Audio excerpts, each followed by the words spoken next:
Gaur, ekainak 8, medikuntzako ikasleok elkarretaratzea deitu dugu Leioako kampusean, gure fakultatean berrezarri dien aurre baldintzen aurka. Estos prerequisitos amenazan nuestra educación y no estamos dispuestos a admitirlo.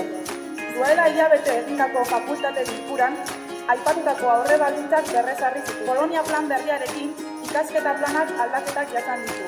Hor dugu, besteak beste, 6 urtetara luzatzen diren ikasketa teorikoak 5 urtetara mugatu izana. Seigarrena, ospitale barneko praktiken urteak. Esta medida implica la posibilidad de quedarse un año entero con una sola asignatura, sin poder pasar al siguiente curso. Gainera, nabarmendu nahi dugu, estatuko medikuntza fakultate gehienetan ez dela halako aurre baldintza zorrotzik existitzen.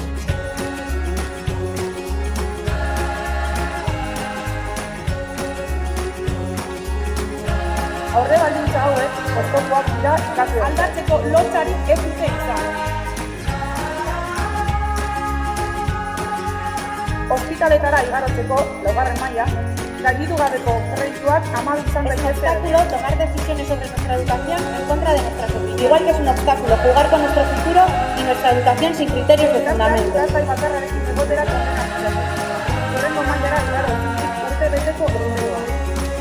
Horrelako kasuetan, karrera motibabe bukatzea gain, ikasleok ezingo genuke diru laguntzarik jaso.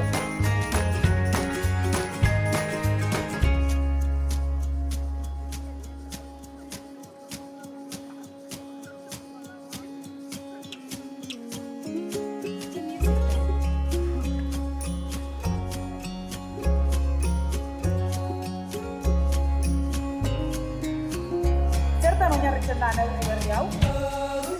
Medikuntza ikasleok argi daukagu aldaketa berri hau helburu ekitzaileetan baino improvisazioan eta helburu ekonomikoetan oinarritzen. Estos suponen una traba para los y las estudiantes en transición tanto de tercero a cuarto curso como de quinto a sexto. Por tanto, exigimos un plan de estudios digno, Baina inolaz ere ez gara mutu, ez da geldi geratu